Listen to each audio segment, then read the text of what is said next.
Good afternoon, everyone. So taking from where you left, that how we actually take care of the cyber threats or cyber crime, what I'm going to focus majorly on what exactly happens when you talk about targeted attacks, what are the best practices, and I briefly touch upon the solutions which Trend Micro has to defend your enterprises against the targeted attacks. Right? So basically, we need to think back. We need to think that are our current security investments enough? So here, I'm actually trying to draw an analogy between the medieval time when the castles were built and huge walls were built to protect a territory. But then what happened was that cannons came. I mean, they could shoot through the wall, they could shoot over the wall into the castle, and the whole purpose, for which the castle was built was actually refuted. So if we apply the same analogy to our modern day IT environment, what has happened is that we have invested in a lot of security products. Our protection strategy is very strong. We have invested in next-gen firewall, IDS, IPS, endpoint security, everything else is there. But then we have these cannons, like these modern day targeted attacks, which can actually bypass all this perimeter security, all these traditional defenses, and they get into the environment. So clearly the need of an hour is to have something over and above your traditional defenses, which can actually detect, give you the visibility, 360-degree visibility, and then help you contain the targeted attacks. Now, we talk about what these targeted attacks are behind, right? So again, taking the analogy from the medieval period, they're actually behind the crown jewels. And what is a modern day crown jewel is actually the data, the intellectual property, and the internal communication, right? So all these three together are, that's what the hackers are behind. They want all this data together, and in the end, what they want to do is they want to monetize this data and use it for the nefarious purposes, right? Now then, again, it comes to the fact that so what? I mean, what is a targeted attack? One thing which we have to understand is that, of course, it is a security problem, but then it goes much beyond that. I mean, there are certain unexpected and hidden impacts of targeted attacks, certain strategic impacts. For example, loss of brand equity, loss of revenue. We recently saw the Sony breach attack. I mean, they could not release that movie, and then they incurred huge losses. The costs which are associated with the attack. I mean, you have to do the breach investigation. You have to do the post cleanup. You will have to file the litigation with the court, and do everything all that. And there are hidden costs associated with that. I mean, RSA attack, the cost which was declared for that particular targeted attack was $66 million, and then for Target Store it was around $1 billion, and that is what, there are broad business impacts that are associated with the targeted attack. So it's not just a security problem. Not to mention the risk. So again, the risk comes in terms of losing your customers, losing the faith your customers have built on you. There also is a risk that your organization can actually be used as a launch pad to actually do, it can actually be used as a launch pad to do attacks to some other organization. So of course, a great degree of risk over there, not to mention the career loss. I mean, we all know that the Target CIO, CEO, they had to resign, despite Target being PCI compliant. Right. So again, what I wanted to impress on the fact is that targeted attacks are not just a security problem. There are big business repercussions also. Right. So what is happening in the current network environment? What is actually happening is our networks are becoming like Swiss cheese. Like there's a Swiss cheese that has a lot of holes in this, and there are mouse like your attackers which are actually coming into it. So I would like to call today's networks as cyber Swiss cheese. And what we have to understand is that the attackers are leaving no stone unturned. So I have quoted some examples here. We all have heard about poison ivy. So, and what you have to note in this slide is that poison ivy did not use 1, 2, 3, 4. There were so many ports that are being used. So it's not just you monitor port 80, port 443 or widely used ports. You can see the poison ivy, this much talked about APT attack, it used multiple ports. So again, the point of matter being that monitoring a few ports is insufficient. Right? Again, next example I'm taking is EvilGrab. So EvilGrab again was much talked about, APT attack was reported in the news, etc. And what we have to here notice is that the protocols that it kind of used to target to compromise the system. So it was not only HTTP or SMTP, there are wide varieties of protocols that were used to gain access to the network and do the whole compromise. attacks, right? So again, point of the matter being that monitoring a few apps and protocols is insufficient. And again, this one is interesting, iSushi. So by the way, Trend Micro has the white papers around all of these individual APT attacks. I mean, you can go to our site and download it. It has much more details. So iSushi, this one was very interesting. It just started with a small CNC communication, and then what it exploded into was a huge. It was a huge, complicated APT attack with many touch points. It kind of evolved over the time, right? So what it started with, it was definitely not what it ended with, right? So what I'm trying to say is that the targeted attacks are dynamic in nature. They are not static at all. So what you're seeing on a dashboard on the Monday is not clearly what you will see on the Tuesday, and it will change. Again, what I want to impress the fact is that the continuous monitoring of the network is of the prime importance. And how can we forget the employees are often being targeted or exploited? So if you see, in 91% of the targeted attacks, they commenced from a spear phishing email where a beautifully crafted email was sent to a high-profile user, and then there was a document exploited, actual email, which was executed, and then the attacker gained access to the network. So employees are often being exploited, and we cannot just ignore this threat vector as well. So there is need to continuously monitor the SMTP communication which is happening in environment, because SMTP being the most widely used communication channel in any enterprise, so it is likely to get exploited first. And see, whatever we don't monitor, attackers will exploit that. They exploit the gaps, right? So for example, you have to think back and ask, are you monitoring all the network traffic from all the device and operating systems and all the client software? I see most of the companies are monitoring north-south traffic, but what about east-west? Are you monitoring east-west traffic? Monitoring east-west traffic is equally important, because that is what happens when in the lateral movement phase of an APT attack, when the target wants to move further inside the organization, they actually move laterally. So monitoring of east-west traffic becomes equally important.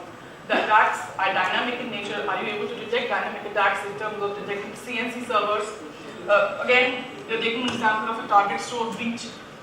We saw in the previous session that how target was compromised because one of their partners' IP address was actually became a CNC server IP. So it was a trusted server which was acting like a command and control server. So are you able to, do you have security infrastructure built up in such a way that it is able to detect such dynamically evolving attacks?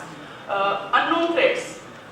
Zero-day exploits are really fancy, much talked about, get so much of press coverage, but then it's about custom attacks also, right? I mean, are you able to detect attacks which are tailor-made for your organization and which kind of go low and slow in the organization, do not create much noise?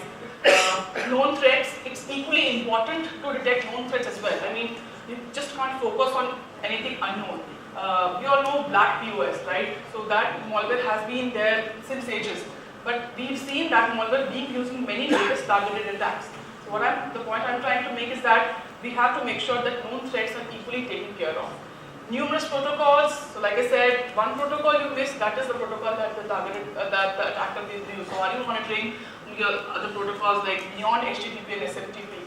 Spear phishing attacks, do you have enough technology available at your main gateway level to take care of spear phishing attack, to take care of the document exploits, which are basically an attachment to a targeted attachment to an email, right?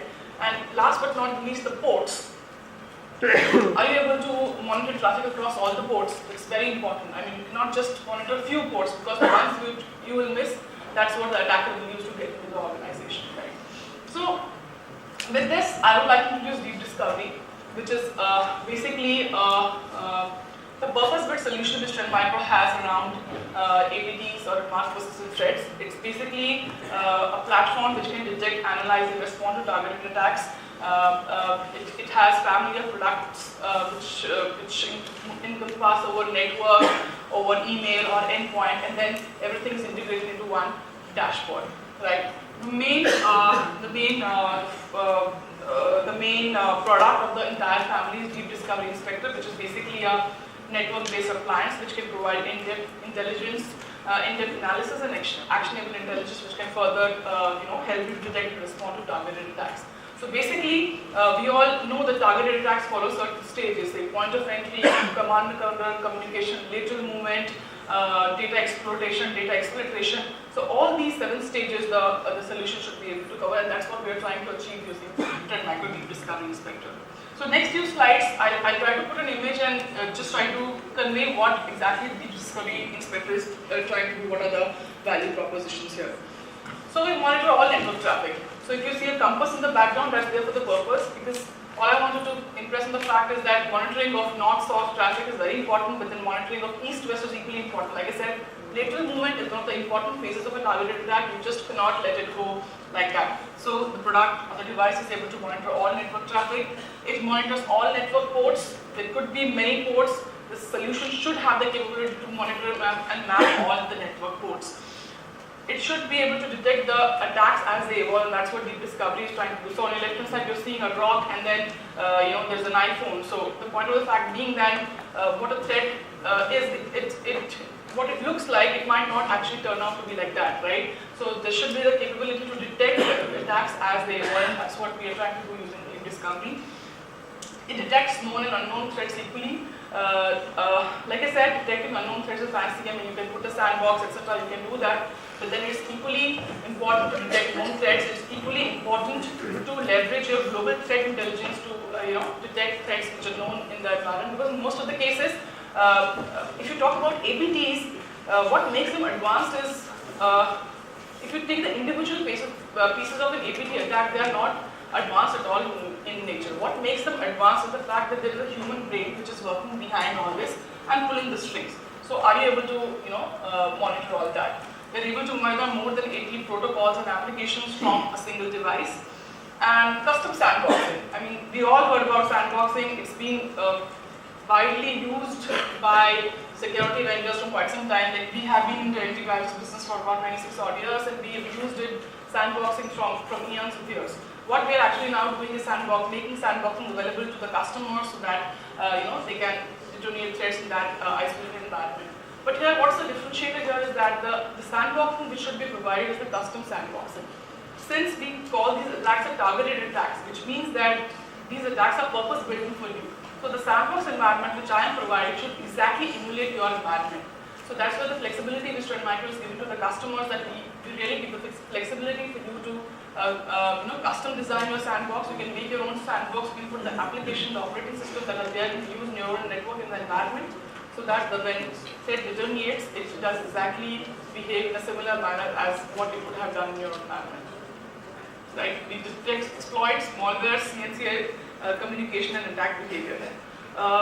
Deep Discovery Inspector, so what are the key technologies basically we use? I mean, we all talk about the product functionalities, but how do we do that?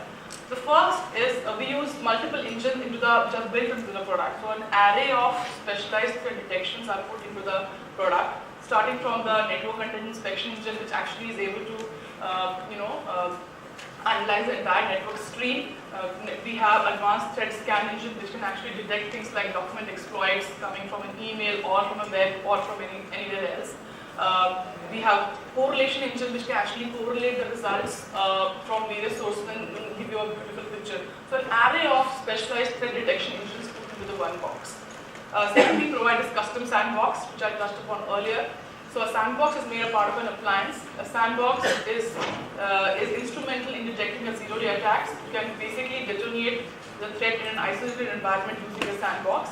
And here the differentiation is the fact that we give custom sandbox, where we can create a sandbox which can exactly emulate your environment.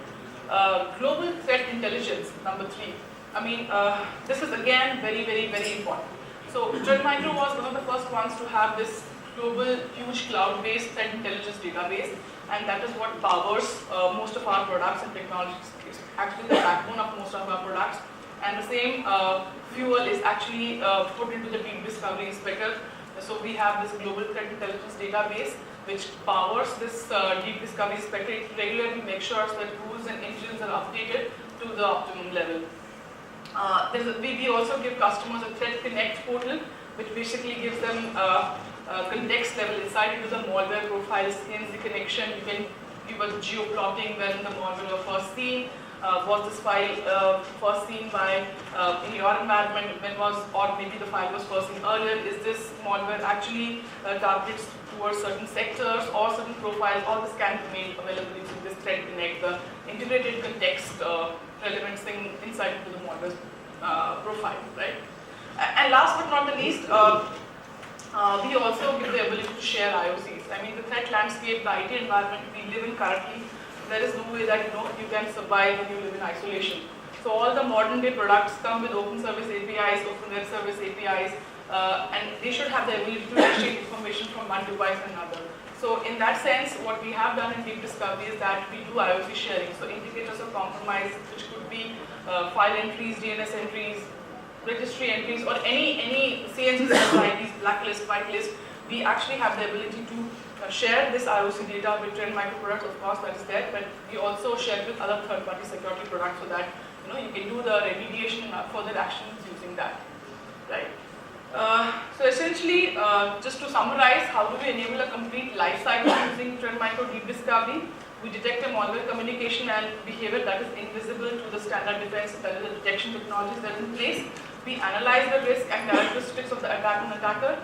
We adapt the security automatically. So basically the IOCs which are generated are automatically fed into your existing investments which you have done in the security so that you can do the blacklisting from there. And then you respond to the threat. So again, in the response phase, we have a very strong professional services team which actually backs up this whole product. So there are a lot of threat services which customers can subscribe to, ranging from breach detection to log analysis to real-time alert monitoring, the plethora of services which are available there to give you more meaningful, useful information out of this particular product, right? I would like to actually summarize by putting this slide that this was NSS had done this particular research. NSS Labs had done this breach detection test wherein a lot of vendors participated, and then we're very proud that Trend Micro Deep Discovery Inspector received the top rating when it came to breach detection. So with this, I would like to summarize. Do you guys have any questions? Feel free to ask, or else we can have another speaker. Who's there? Thank you.